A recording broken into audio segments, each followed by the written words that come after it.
Hello and welcome to Mahamaya selection. और आप हमारे साथ जुड़ चुके हैं मैथ्स क्लास में और हम सॉल्व कर रहे हैं RBI office attendant maths set 16।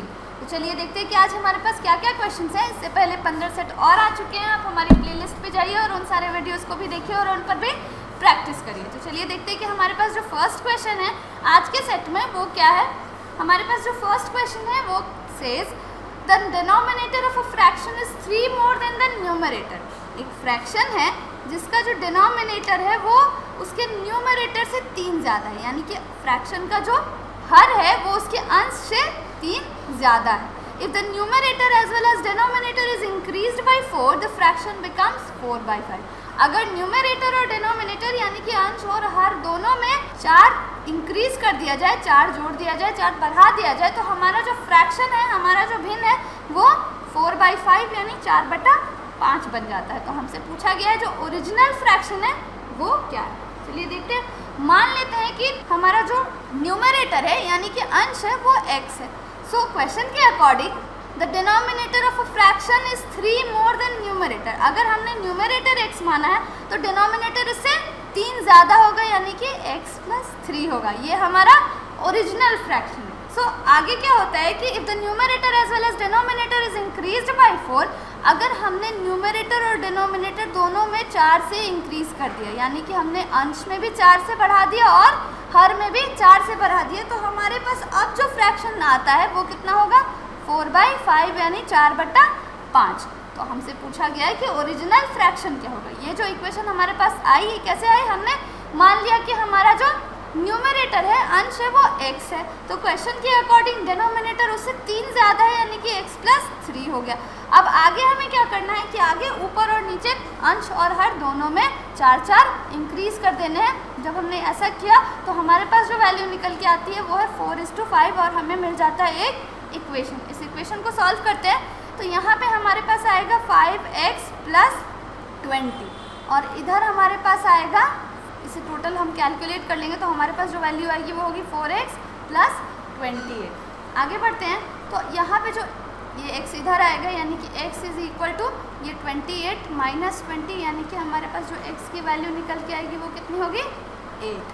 तो हमने यहाँ पे फ्रैक्शन क्या माना था, हमने माना था कि जो हमारा ओरिजिनल फ्रैक्शन है वो x/x + 3 है, यानी कि x की वैल्यू जब हम यहाँ पे 8 रखेंगे तो नीचे क्या आएगा 8 + 3 यानी कि 8/11, यानी कि हमारा जो ओरिजिनल भिन्न है वो कितना होगा 8/11, यानी कि हमारा जो करेक्ट आंसर होगा वो होगा ऑप्शन बी 8/11।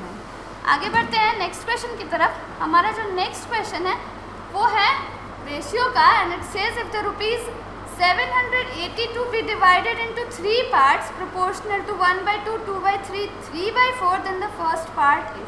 हमसे कहा गया है कि कितना अमाउंट है 782 782 रुपये है और इसे हमने इस प्रोपोर्शन में इस रेशियो में तोड़ दिया है, विभाजित कर दिया है। तो हमसे पूछा गया है कि हमारा फर्स्ट पार्ट जो है वो कितना होगा। तो पहले देखते हैं कि हमारे पास रेशियो क्या है। हमारे पास रेशियो है 1:2, 2:3, 3:4।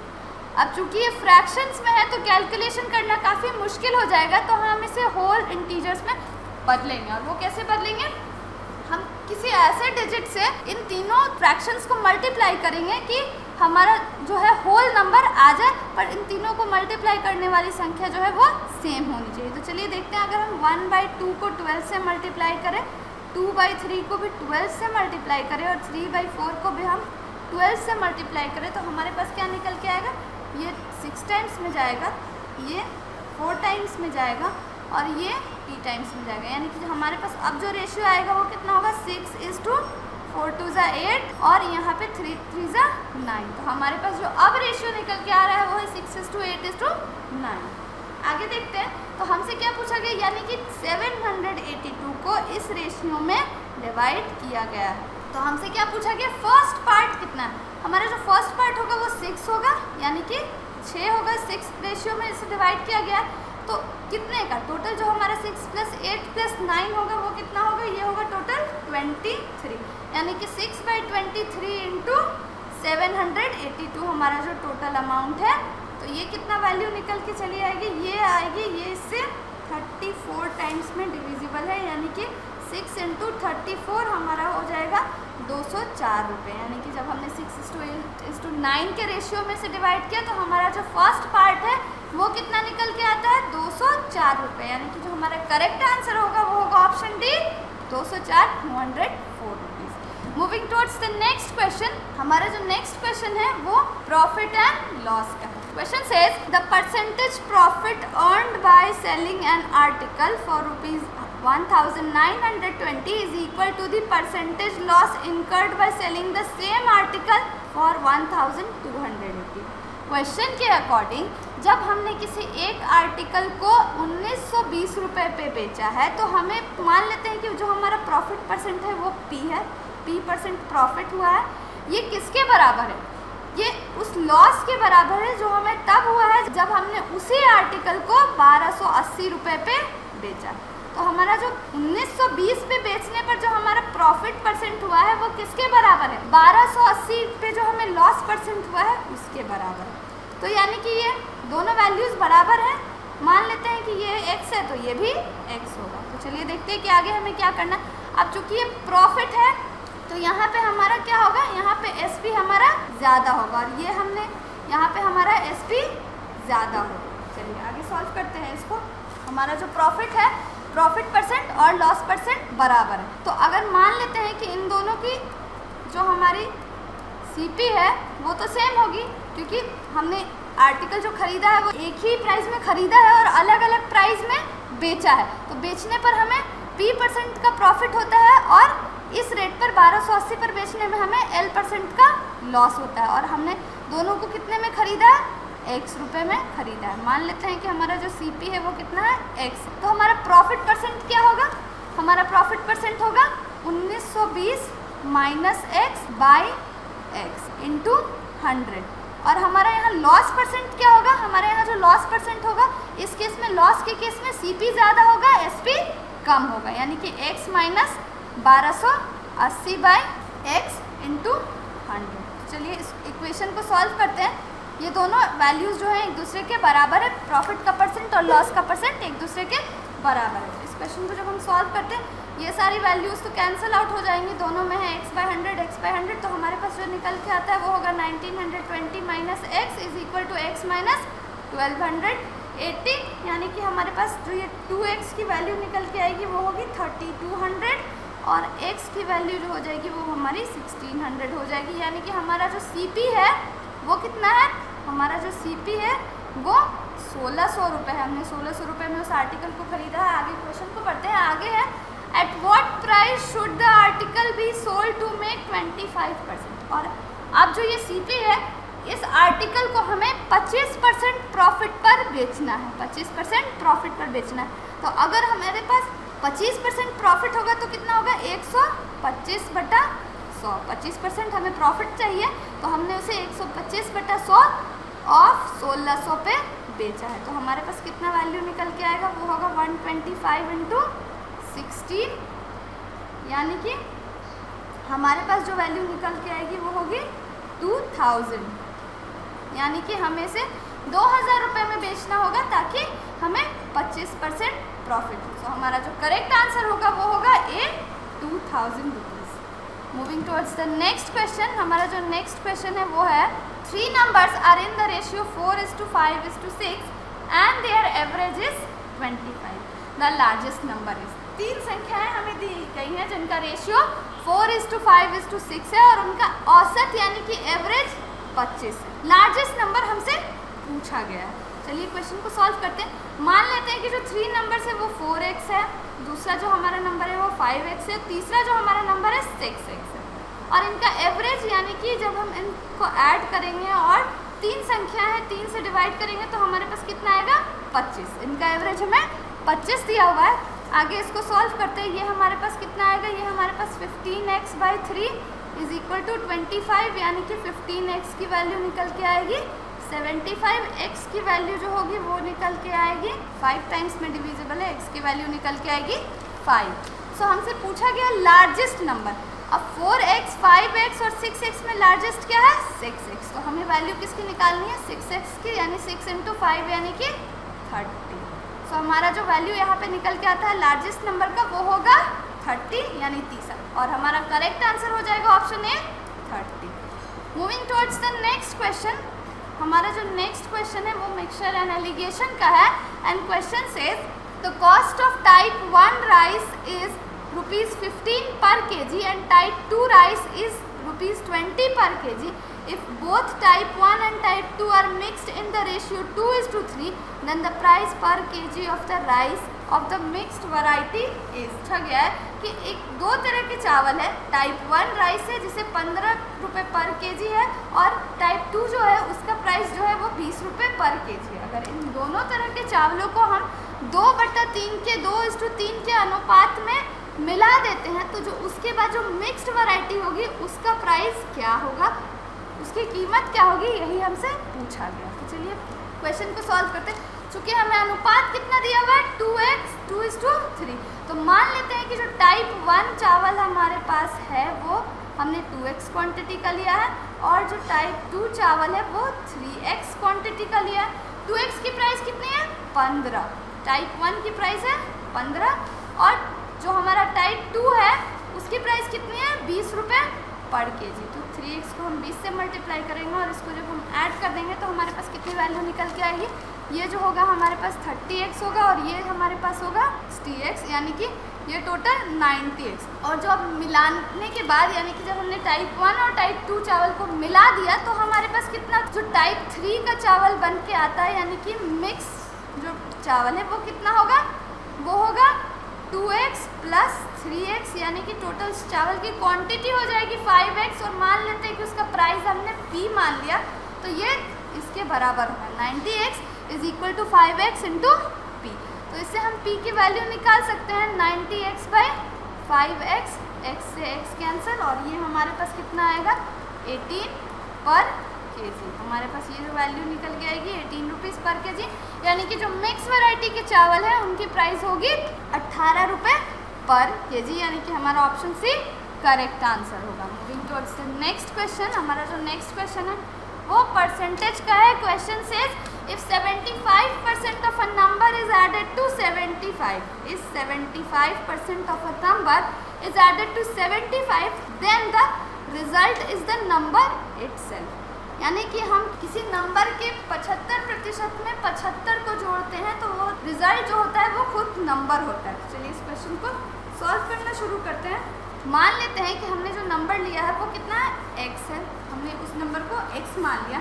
अब आगे क्वेश्चन के अकॉर्डिंग 75% ऑफ द नंबर यानी कि इस x का 75% यानी कि 75/100 इंटू x और इसमें हमें 75 जोड़ना है, इसमें हमें 75 जोड़ना है. जब हम इसमें 75 यानी 75 ऐड करेंगे तो हमारे पास क्या वैल्यू, वो नंबर खुद यहाँ पे वैल्यू होगा. किसी नंबर के 75% में अगर हम 75 जोड़ते हैं तो वही जो नंबर है वो खुद उसका रिजल्टेंट होता है. आगे देखते हैं. अब ये जो 75/100 है ये 3/4 होगा यानी कि 3/4x plus 75 is equal to x. यहाँ जो हमारी 75 की वैल्यू होगी वो कितनी होगी x/4 और ये जो x की वैल्यू होगी वो होगी 75 इंटू 4 यानी कि 300. सो हमारा जो नंबर होगा, जो नंबर हमें निकालना है वो x हमने माना था उसकी वैल्यू कितनी होगी 300. सो इसलिए हमारा करेक्ट आंसर होगा option C 300. Moving towards the next question. Next question जो हमारे पास है ये पाइप एंड सिस्टर्न का है. क्वेश्चन को पढ़ते हैं. अ वाटर टैंक इज 2/5 फुल. एक वाटर टैंक है, एक पानी की टंकी है जो 2/5 फुल है. ये 2/5 फुल है तो खाली कितनी होगी 3/5 एम्प्टी होगी. 3/5 एम्प्टी होगी. कोई पानी की टंकी है वो 2/5 फुल है तो ऑब्वियसली वो 3/5 खाली होगी, 3/5 हिस्सा उसका खाली होगा. आगे पढ़ते हैं. A can fill a tank in 10 minutes. A can fill a tank in 10 minutes and B can empty it in 6 minutes. If both the pipes are open, how long will it take to empty or fill the tank completely? Question के according A जो है दो pipe से A और B. A जो है उस टंकी को 10 मिनट में पूरा भरता है और B जो है उस टंकी को 6 मिनट में खाली करता है. यहाँ हमने माइनस लगा दिया है यानी कि खाली करता है.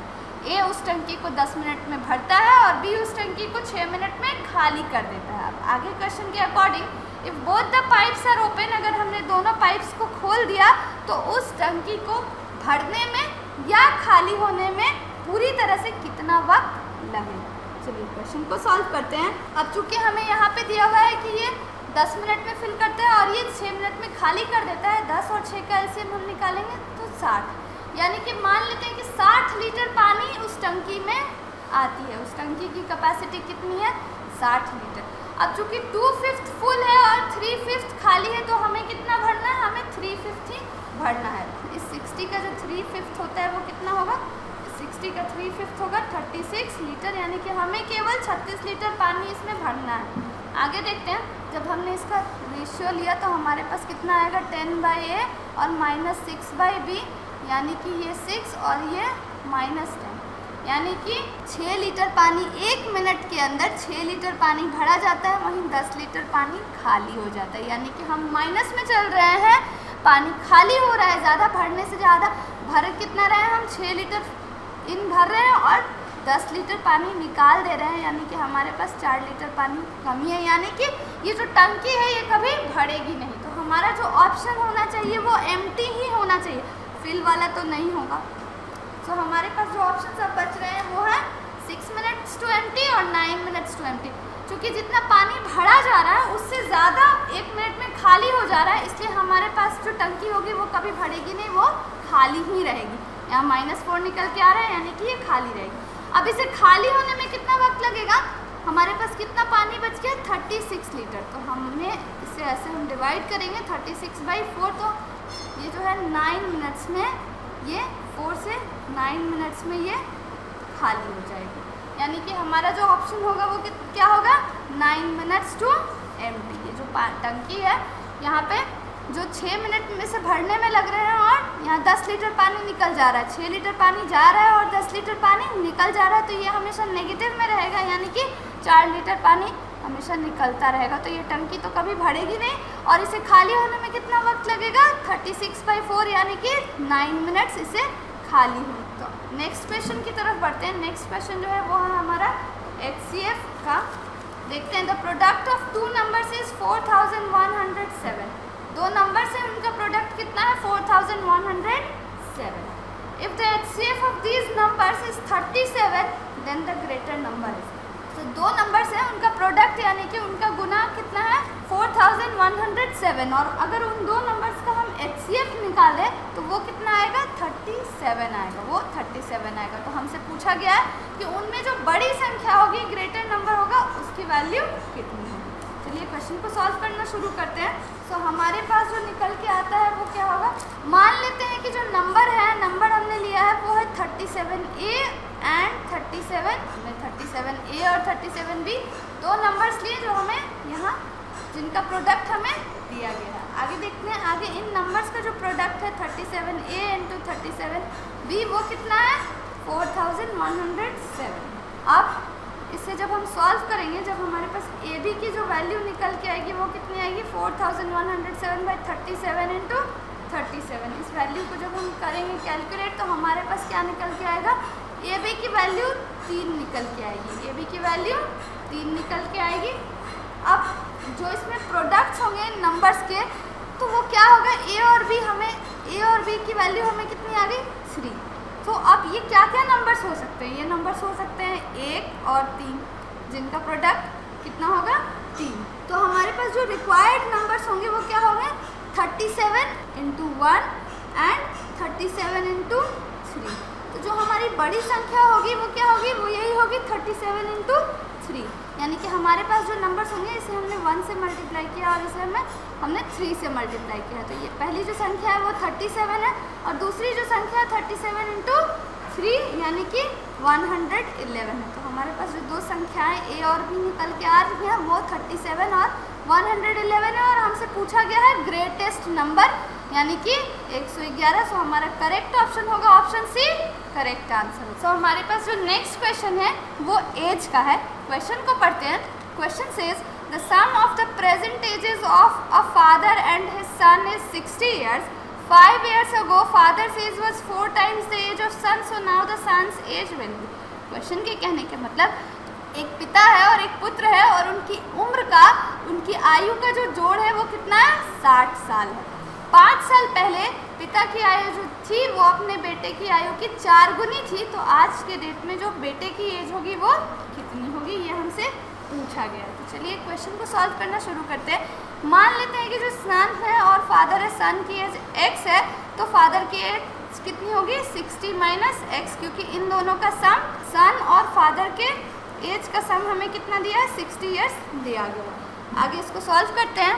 सो हमारे पास क्या होगा कि 5 साल पहले फादर की एज जो थी वो अपने बेटे की एज की 4 गुनी थी, यानी कि जो हमारे पास इक्वेशन निकल के आएगा वो होगा 60 minus x minus 5 is equal to x minus 5। पिता की जो एज 5 साल पहले थी वो अपने बेटे की एज के 4 गुनी थी। आगे इस इक्वेशन को सॉल्व करते हैं। वो होगा 55 माइनस एक्स 4x माइनस 20, और इसे जब हम सॉल्व करेंगे तो ये हमारे पास कितना निकल के आएगा, ये आएगा 5x is equal to 75। x की वैल्यू हमारे पास निकल के आएगी 15। हमने बेटे की एज x मानी थी और वो हमारे पास वैल्यू कितनी निकल के आई, 15। सो हमारा जो करेक्ट आंसर होगा वो होगा C, 15। Moving towards the next question, हमारे पास जो नेक्स्ट क्वेश्चन है वो है what smallest number should be added to 4, 4, 5, 6 so that the sum is completely divisible by 6। वो कौन सी छोटी संख्या है जो हमें 4456 यानी 4456 में जोड़नी है ताकि जो हमारे पास वैल्यू निकल के आए वो 6 से पूरी तरह विभाजित हो, 6 से पूरी तरह डिविजिबल हो। तो जब हम 4, 4, 5, 6 को यानी 4456 को 6 से डिवाइड करते हैं तो हमारे पास रिमाइंडर कितना बच के आता है, हमारे पास रिमाइंडर बच के आता है 4। हमारे पास रिमाइंडर बच के आता है 4, और इसी संख्या को हमें इसमें से माइनस करना है, यानी कि जब हम 6 में से 4 को माइनस करेंगे हमारे पास क्या वैल्यू आ रही है, 2, और इसी संख्या को हमें इसमें जोड़ना है, यानी कि जब हम 4, 4, 5, 6 में 2 जोड़ेंगे यानी कि जो हमारे पास वैल्यू निकल के आएगी 4, 4, 5, 8, ये जो है ये 6 से पूरी तरह डिविजिबल है। तो हमारा जो करेक्ट आंसर होगा वो होगा 2, यानी कि ऑप्शन सी। जब हम इस संख्या में 2 जोड़ेंगे तो ये 6 से पूरी तरह विभाजित होगा। This is all for this session. उम्मीद है कि आपको ये वीडियो और क्वेश्चंस अच्छे लगे होंगे और आपने इस पर प्रैक्टिस की होगी। Don't forget to like, share and subscribe to Mahamaya selection. Thank you for watching.